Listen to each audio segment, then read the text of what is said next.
हज़रात खुतबा के बाद मैंने जिस आयत करीमा की तिलावत का शरफ हासिल किया, खल्लाक़ कायनात, मालिक शर्अ जिहाद, मालिक हकीकी, परवरदिगार हकीकी इरशाद फरमाता है, ए ईमान वालो अल्लाह से डरो और सच्चों के साथ हो जाओ। हजरात, सच्चों के साथ होंगे तो हमारा बेनिफिट क्या है, हमारा फायदा क्या है, हमें क्या हासिल होगा। तो हम मिसाल से समझते चले कि दरख्त है, जब तक उसके ऊपर पत्ता लगा रहता है उसकी कीमत होती है, उसकी एक कदर होती है, उसकी एक औकात होती है। मगर वही पत्ता अगर दरख्त से जुदा हो जाए, दरख्त से दूर हो जाए, तो उसको हवा जहां चाहती है उड़ा करके ले जाती है। वो हमारे कदमों में मसल जाता है, हम उसको देखते हैं कि वो इधर उधर मारा फिरता है, उसकी कोई औकात नहीं होती है। आप इसको ऐसे भी समझ सकते हैं कि आप अगर किसी सरकारी तबके में जाते हैं कोई काम करवाने के लिए, तो सरकारी जो मुलाजिम होता है वो आपका काम नहीं करता, टाल मटोल करता है, कहता है फला दिन आना, कल आना, परसों आना, अभी साहब हाजिर नहीं है, साहब आएंगे तो आना। तो आपको मालूम है कि आपका काम नहीं हो रहा। मगर अगर उसी डिपार्टमेंट का कोई आपका जान पहचान वाला हो, आपकी तारुफ वाला हो, आप उसको जानते हो, तो आप जब उससे ये अर्ज़ा करते हैं कि मेरा काम फंसा हुआ है, मेरा फला काम नहीं हो रहा है, ये मेरा फला काम पूरा कर दो, अगर वो सरकारी डिपार्टमेंट वाला आपका अर्ज़ा मंजूर कर ले और आपकी दरख्वास्त आगे बढ़ा दे, तो वो काम जो आपका हफ्तों में नहीं हो रहा था, महीनों में नहीं हो रहा था, कई दिन और रात गुजर चुके थे, नहीं हो रहा था, एक मामूली से इंसान ने जरा सा क्या तारुफ कराया, जरा सी क्या सिफारिश कराई कि आपका काम एक वक्त ही में हो जाता है, चंद ही लम्हों में हो जाता है। यही हाल है अल्लाह के बंदों कि अल्लाह रब्बुल इज्जत ने फरमाया कि लोगों अल्लाह से डरो और सच्चों के साथ हो जाओ। अब हम जब सच्चों के साथ होंगे तो हमारा फायदा क्या होगा, इसलिए कि जो अल्लाह की रहमत, जो उसकी बरसात उन सच्चे बंदों पर बरसती है, तुम्हें भी ऐसा मुकद्दर मिलेगा कि उस रहमत की चंद छींटे तुम्हें भी मिल जाएंगी, सुभान अल्लाह, उसकी चंद रहमत के कतरे तुम्हें भी मिल जाएंगे। उन्हीं सच्चों की फहरिस्त में एक नाम नुमाया है जिन्हें हम और आप हुजूर गौसे आजम रज़ी अल्लाह तआला अन्हु के नाम से जानते हैं और मानते हैं। वो ऐसे सच्चे कि उनकी सच्चाई का मिसाल, उनकी सच्चाई की मिसाल दुनिया आज देने पर मजबूर है। आपने उनकी हालात जिंदगी को सुना होगा, आप उनकी हालात जिंदगी को सुन सुनकर अमल करने की कोशिश करें। आज हमारा हाल है कि हम जवान हो जाते हैं और बूढ़े हो जाते हैं, मर जाते हैं, और हमारे रोजो नमाज का कोई पता नहीं होता। मगर वो गौसे आजम रज़ी अल्लाह तआला अन्हु है, अभी बचपन ही का जमाना है, मां की गोद ही में है, अभी 1 साल ही गुजरा है। जब दूसरा साल आता है, रमजान के चांद में लोगों का इख्तिलाफ बढ़ जाता है। अब आलूद होने की वजह से लोग रमजान का चांद नहीं देख पाते। कुछ लोग कहते हैं कि रमजान का चांद हो गया, कुछ लोग कहते हैं कि अभी रमजान का चांद नहीं हुआ। जब लोगों का आपस में नज़ा हुआ और लोग आपस में झगड़ने लगे, अलग अलग राय देने लगे, तो लोगों ने कहा झगड़ते क्यों हो, इख्तिलाफ क्यों करते हो, हमारे पास एक वो दर है, हमारे पास एक वो घर है कि अगर हम उस घर पर दस्तखत देंगे तो हमारी आरज़ू पूरी हो जाएगी, हमें उस सवाल का जवाब मिल जाएगा। तो लोग हुजूर गौसे पाक की बारगाह में हाजिर होते हैं, हुजूर गौसे पाक के दरबार में हाजिर होते हैं और आपकी वालिदा से सवाल करते हैं कि हम कश्मकश में हैं, हम परेशानी में हैं कि रमजान का चांद हुआ कि नहीं हुआ, आप मुझे बताइए कि रमजान का चांद हुआ कि नहीं हुआ। तो आपकी वालिदा मोहतरमा फरमाती है, मैं कहती हूं कि रमजान का चांद हो चुका है। सुभान अल्लाह। जहां एक जम्मे गफीर अलग इख्तिलाफ रखता है, अलग राय रखता है, वहां एक खातून कहती है कि मैं कहती हूं रमजान का चांद हो गया। दलील क्या है, सबूत क्या है, एविडेंस क्या है? तो आपकी वालिदा फरमाती है कि मेरा नन्हा बच्चा, जिसे लोग अब्दुल कादिर कहते हैं, इसका मामूल है कि जब रमजान का चांद निकल आता है तो ये सुबह सादिक से लेकर के तुलुए आफताब तक ना कुछ खाता है ना पीता है। ये अपनी वालिदा का दूध भी नहीं पीता। आज सुबह से लेकर के अब तक इसने मेरा दूध नहीं पिया।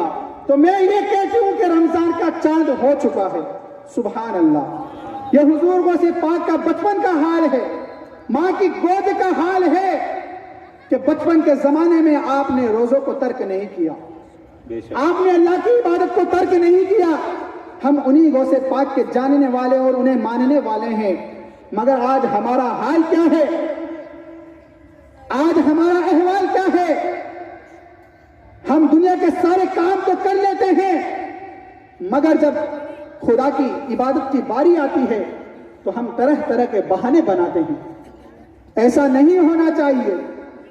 जब अल्लाह का हुक्म आ गया, अल्लाह ने फरमा दिया कि यह करो, तो वही करना है। हम दुनियावी दोस्त और अहबाब का इतना ख्याल रखते हैं कि अगर अपना मानने वाला अपना दोस्त कह दे कि उस रास्ते पे ना जाना, उस घर में ना जाना, उससे दोस्ती ना करना, तो हम ये मानने पर मजबूर हो जाते हैं। हम सोचते हैं ये हमारा दोस्त है, अगर इसकी बात ना मानेंगे तो किसकी बात मानेंगे?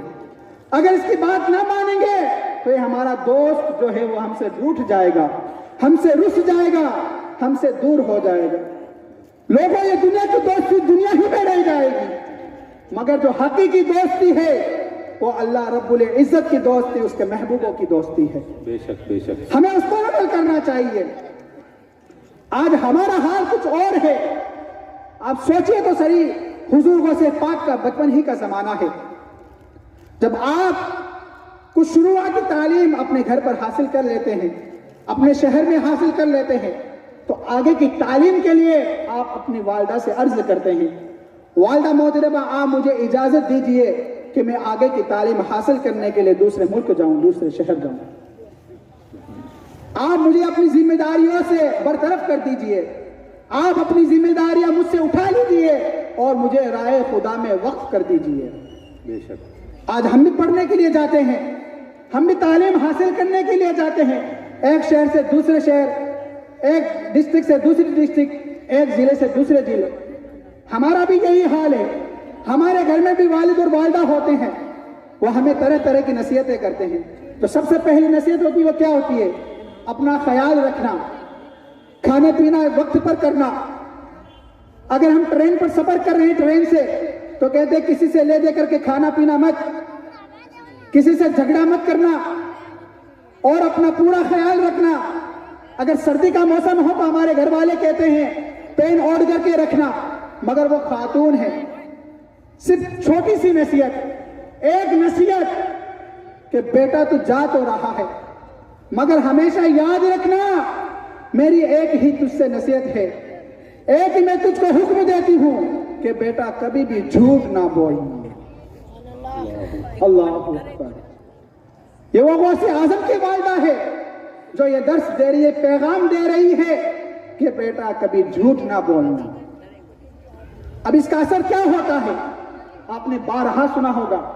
आज हमारे घर में भी बच्चे हैं, जब किसी का कॉल आता है और वो हमसे पैसे मांगता है तो हम कह देते हैं कि फोन उठा करके कह दो अब्बा घर पर नहीं है, फोन घर पर ही भूल के चले गए। यही हाल है सबका तकरीबन। अब फिर कुछ देर के बाद हम उसी बच्चे को तालीम देते हैं कि बेटा कभी झूठ ना बोलना, हमेशा सच बोलना। अब आप मुझे बताइए, जिस बच्चे को हम ये तालीम दे रहे हैं कि फोन उठाओ और ये कहो कि अब्बा घर पर नहीं है, और कुछ देर के बाद हम ये तालीम दे रहे हैं कि बेटा कभी झूठ ना बोलना, हमेशा सच बोलना, क्या वो मानेगा? कभी नहीं मानेगा, हरगिज नहीं मानेगा। हमारा यही हाल है। हम एक तरफ उसको झूठ का हुक्म दे रहे हैं और दूसरी तरफ उसको ये कह रहे हैं हमेशा सच बोलना। सुभान अल्लाह। ऐसा कभी भी नहीं हो सकता सुभान अल्लाह कि आप उसको झूठ का भी हुक्म दे और सच का भी हुक्म दे और वो मान जाए। हुजूर से पाक की वालिदा कहते हैं बेटा हमेशा सच बोलना। आपके वालिद जो रकम छोड़ करके गए थे 40 अशरफी आपके हिस्से में आती है। आपकी वालदा आपकी सदरी में उसको सिल देती है एक रिवायत के मुताबिक, एक रिवायत में गुदड़ी में आपको सिल देती है और रास्ते पर रवाना कर देती है, सफर पर रवाना कर देती है। उस दौर में सफर इतना आसान नहीं था, सफर की तंगियां बड़ी थी, सफर की सौबतें बड़ी थी। रास्ते में डाकू हुआ करते थे, लुटेरे हुआ करते थे।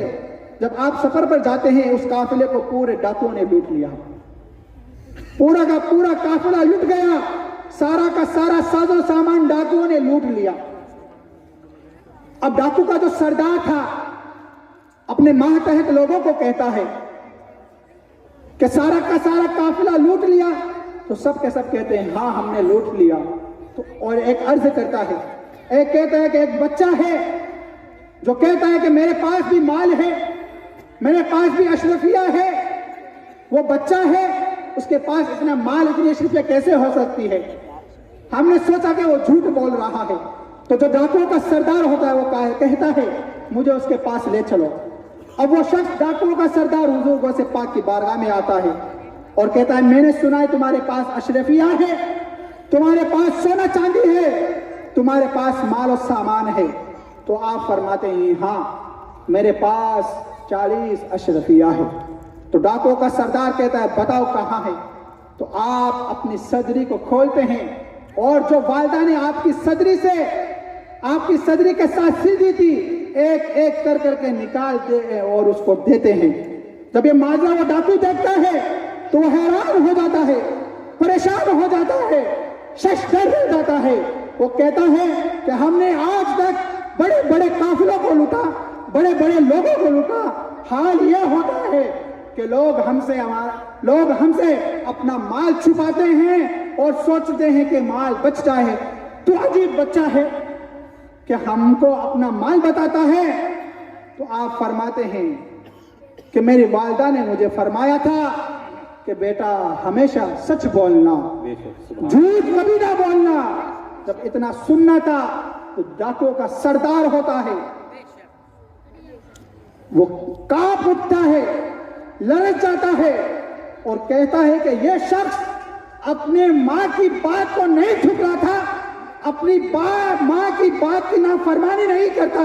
हम कैसे इंसान हैं, हम कैसे लोग हैं जो रब्बुल आलमीन की नाफरमानी कर रहे हैं। अब वो लोग, वो सरदार जो होता है वो कहता है आप हमें तौबा कराइए और सच्ची तौबा कराकर आप हमें भी आपके काफिले में शामिल कर लीजिए।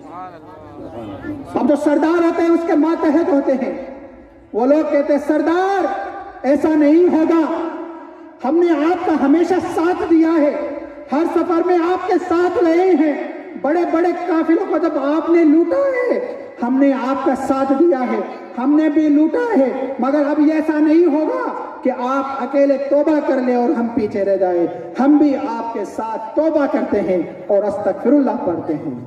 सुभान अल्लाह, यह सच्चाई की बरकत है।